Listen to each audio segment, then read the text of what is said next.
Pada rangkaian Perang Dunia Kedua, dapat dikatakan bahwa Blok Timur dan Blok Barat sama-sama memfokuskan diri mereka untuk mengalahkan Jerman dan sekutunya.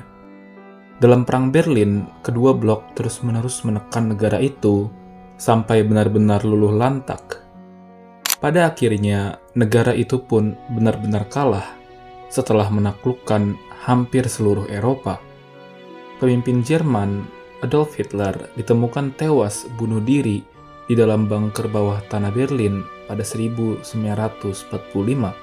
yang menjadi titik akhir perlawanan di Jerman. Pada waktu itu, pasukan Uni Soviet berhasil mengalahkan Jerman bagian timur, sedangkan pasukan Amerika Serikat, Inggris, dan Perancis berhasil mengalahkan Jerman bagian barat. Selanjutnya, diperlukan upaya untuk membagi wilayah Jerman yang sungguh luas dan potensial ini kepada 4 negara pemenang perang itu. Pada waktu itu, Jerman sangat maju dan merupakan pusat perkembangan Eropa. Letaknya yang berada di tengah benua Eropa jelas sangat strategis. Belum lagi kekuatan militer dan teknologi yang sangat hebat. Jerman pun menjadi tempat intelektual dunia. Banyak universitas ternama di sana. Pakar-pakar dan ahli dalam filsafat, ekonomi, dan lain sebagainya banyak yang berasal atau berkebangsaan Jerman. Oleh karena itu, untuk menentukan batas-batas wilayah setiap negara yang berhasil ditaklukkan, termasuk Jerman, diselenggarakanlah Konferensi Potsdam pada 17 Juli 1945, yang kelak akan berlangsung selama setengah bulan. Pada konferensi itu, Jerman dibagi menjadi 2, yaitu Jerman Timur dan Jerman Barat. Sebetulnya, sebelumnya Jerman tidak dibagi menjadi 2, Timur dan Barat, melainkan menjadi 4 negara atau 4 sektor. Bahkan kota Berlin sendiri dibagi menjadi 4. Namun, singkat cerita, pembagian ini mengalami perubahan sampai hanya dibagi menjadi 2, yaitu Jerman Timur dan Jerman Barat, di mana negara Inggris, Prancis, dan Amerika Serikat bergabung dan menguasai Jerman Barat, sementara Uni Soviet dengan hanya dirinya sendiri menguasai Jerman Timur. Pemisahan antara Jerman Barat dan Jerman Timur sebetulnya tidak hanya soal batas wilayah, tetapi juga soal pertarungan ideologi antar blok.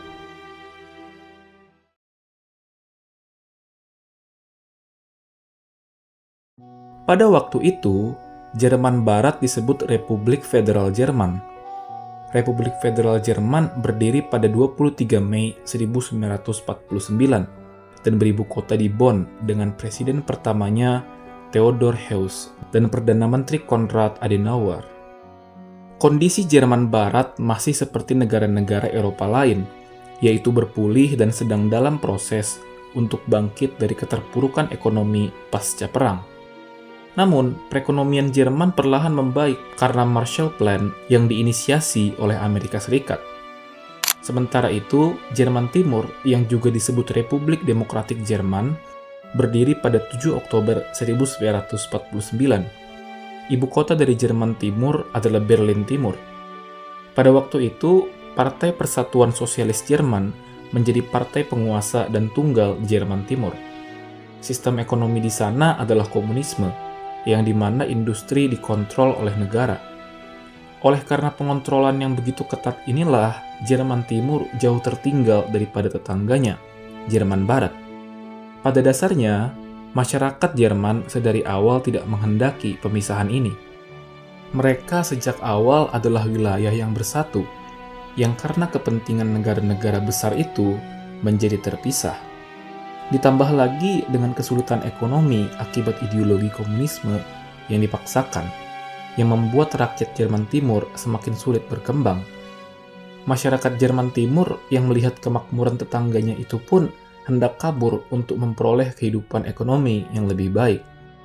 Namun, hal ini justru yang semakin memisahkan mereka, karena beberapa dekade setelahnya, tepat pada 13 Agustus 1961, Republik Demokratik Jerman dengan inisiatifnya sendiri memutuskan untuk memulai pembangunan sebuah tembok besar yang menjulang tinggi, bernama Tembok Berlin, yang menjadi pembatas antara wilayah Jerman Barat dan Jerman Timur. Tembok tersebut dibangun disebabkan oleh satu alasan utama, yaitu mencegah masyarakat Jerman Timur untuk kabur ke Jerman Barat demi mendapatkan penghasilan yang lebih baik. Dan memang, menembus tembok itu adalah sesuatu yang hampir mustahil.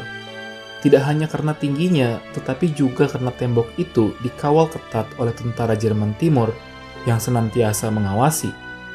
Selain itu, terdapat pula kawat duri dan ranjau bom yang benar-benar menakutkan. Tentara Jerman Timur tak segan-segan menembak siapapun yang mau kabur lewat tembok itu. Memang pada waktu itu banyak orang yang mencoba diam-diam kabur lewat tembok Berlin, namun tak sedikit yang bernasib tragis seperti ditembak. Banyak keluarga dan kerabat yang menjadi terpisah karena tembok ini, dan menyedihkannya mereka tak dapat bertemu satu sama lain.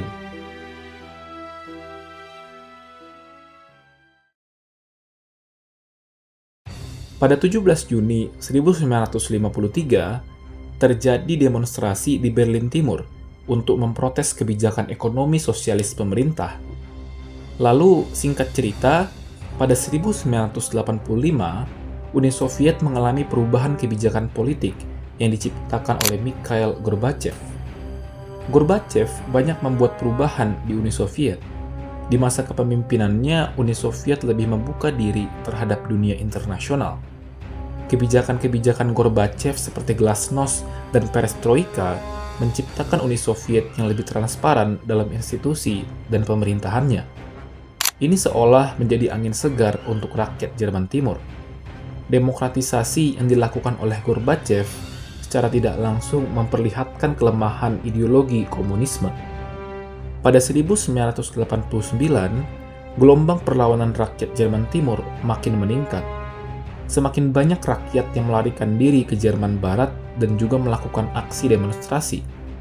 Sejak bulan September 1989, ribuan orang berdemonstrasi di kota Leipzig untuk menuntut lebih banyak hak dan kebebasan bagi mereka. Demonstrasi ini dilakukan setiap pekan, yaitu setiap hari Senin. Oleh karena itulah, aksi ini dikenal sebagai demonstrasi Senin.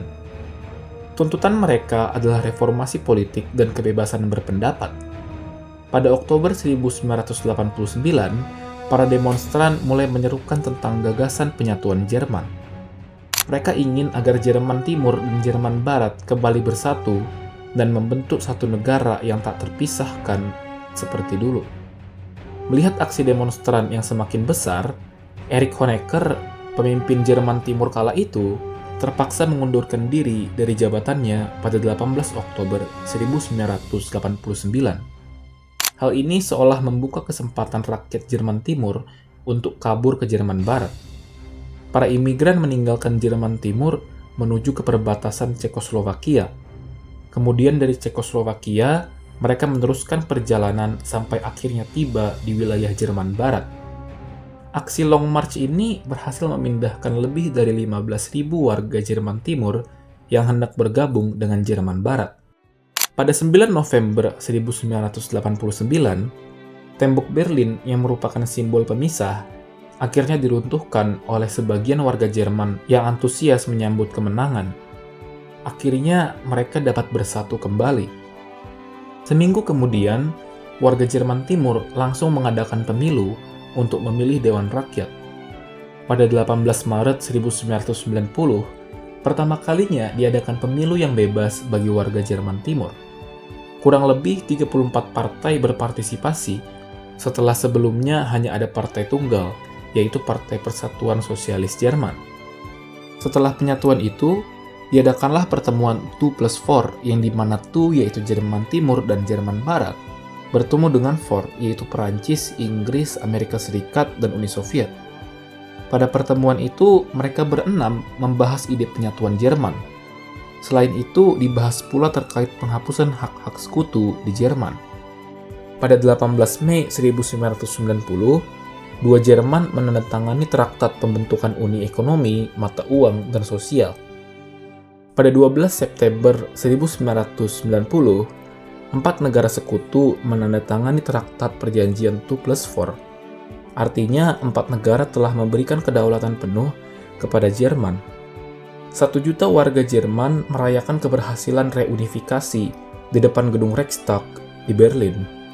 Perayaan resmi penyatuan Jerman baru diadakan pada malam hari, tanggal 3 Oktober 1990. Sebulan kemudian, dilakukan pemilu untuk memilih pemimpin baru Jerman.